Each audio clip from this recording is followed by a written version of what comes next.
उत्तर प्रदेश में बहुत ही बड़े-बड़े दावे किए जाएँ, लेकिन शिक्षा का जो स्तर है वो कितना गिरा हुआ है, वो एक घटना इस बार फिर से प्रूफ कर देती है। सरकारी स्कूलों में क्या हो रहा है?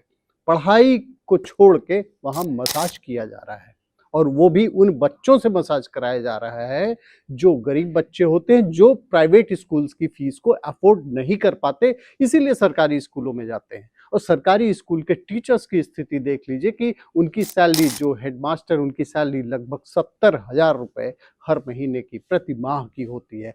करा क्या रही हैं वो? मसाज करा रही हैं बच्चों से।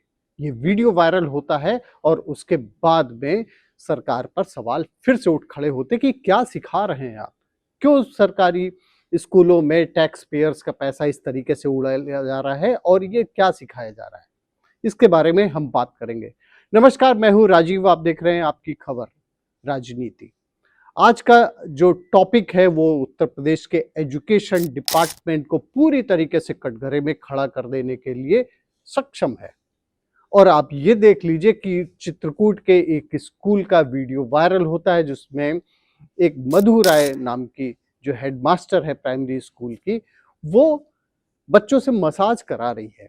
और ये वीडियो जैसे ही आता है सोशल मीडिया पर वायरल हो जाता है और उसके बाद में सरकार से फिर से पूछा जाने लगता है कि आप क्या सिखा रहे हैं? क्या बच्चों को वहाँ मसाज कराने के लिए भेजा गया है? बच्चों का शोषण कर रहे हैं ये टीचर्स?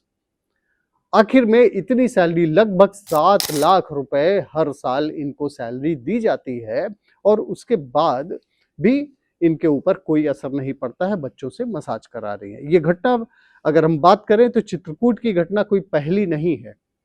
इसके पहले एक वीडियो वायरल हुआ था 2022 में, हरदोई के स्कूल का था और वहाँ का वीडियो वायरल होने के वहाँ भी मसाज ही कराया जा रहा था। तो स्कूल ये पढ़ाने के लिए बनाए गए हैं, सरकार ने बनाए हैं या मसाज सेंटर बना दिए हैं? इस पर भी उनसे पूछा जाना चाहिए। और सबसे बड़ी बात ये है कि सरकार कितने पैसे खर्च कर रही है, ये भी आंकड़े आपके लिए जान लेना बहुत ज़रूरी, क्योंकि ये जो पैसा है ये टैक्स पेयर्स का है। एक ये आम आदमी का है, जो पैसे वो टैक्स में देता वही सरकार खर्च करती है, सरकार कोई अपने जेब से नहीं खर्च करती है।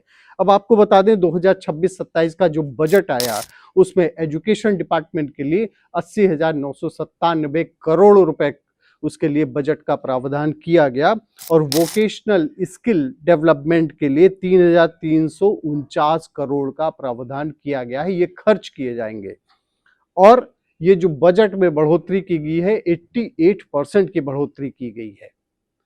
लेकिन जहां जिस पर ध्यान दिया जाना चाहिए था, क्या उस पर भी ध्यान दिया गया? इनको ट्रेनिंग जो दी जाती है टीचर्स को, वो भी आपके लिए जान लेना बहुत ही जरूरी, क्योंकि उस पर पैसे खर्च होते हैं सरकार के। समग्र शिक्षा योजना के तहत ट्रेनिंग दी जाती है, टोटल बजट का 2 से 3% उस पर खर्च किया जाता है। सरकार टीचर्स को सब कुछ सिखा रही है, लेकिन वो नहीं सिखा रही है जो बेहद जरूरी है, वो है एथिक्स। एथिक्स से ये लाखों कोसों दूर हैं और इनको बिल्कुल से भी नहीं सिखाया जा रहा है कि क्या इनको करना है। अब हम आपको बता दें, चित्रकूट की घटना आप देख रहे हैं और उसके पहले हरदोई की घटना आपने देखी 2022 की। टीचर्स को अभी ट्रेनिंग में क्या दिया जा रहा है ये भी आप जान लीजिए। निष्ठा प्रोग्राम है, उसमें लेटेस्ट एजुकेशनल जो टेक्निक होती है ये टीचर्स को प्रोवाइड की जाती है, उनको ट्रेनिंग के दौरान बताया जाता है।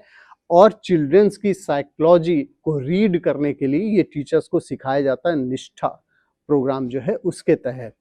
और मॉरल एजुकेशन सिखाया जाता है, क्लासरूम मैनेजमेंट सिखाया जाता है। अब आप सोच लीजिए कि कितने पैसे बर्बाद हो गए सरकार के इन टीचर्स की कारस्तानियों के वजह से। और ये तो वीडियो वायरल हुए, ना जाने कितने स्कूलों में इसी तरह का काम होता रहता है और यही कारण है कि वहाँ स्ट्रेंथ नहीं बढ़ती, लोग अपने बच्चों को सरकारी स्कूलों में नहीं पढ़ाना चाहते हैं। सरकार लाखों रुपए सैलरी का दे रही है, हजारों करोड़ रुपए खर्च किए जा रहे हैं, ट्रेनिंग भी दी जा रही है, फिर भी ऐसी घटनाएं स्कूलों में क्यों हो रही है, सवाल तो उठेगा ही। और उसका अगर आप एनालिसिस करें तो आपको खुद समझ में आएगा क्या निगरानी जो सिस्टम है वो कमजोर है क्या, क्यों ऐसी घटनाएं हो रही हैं और ट्रेनिंग सिर्फ क्या कागजों में दी जा रही है, यह भी सोचा जाना चाहिए। और सिस्टम कि कोई जवाबदेही क्या नहीं है क्या? इसी तरीके से टीचर्स करते रहते हैं और इनका जो इतना लंबा चौड़ा डिपार्टमेंट है टीचर्स के ऊपर, हेडमास्टर हो गए, उसके बाद में बीईओ हो गए जिनको ब्लॉक एजुकेशन ऑफिसर्स कहते हैं, जो डायरेक्टली मॉनिटर करते हैं, मॉनिटर करने के बाद में वो रिपोर्ट देते हैं बीएसए को, बेसिक शिक्षा अधिकारी को। उसके बाद में डीजी हैं और उसके बाद में एसीएस हैं और कितने सारे पद बनाए गए हैं, डायरेक्टर हैं, लेकिन ये लोग कर क्या रहे हैं?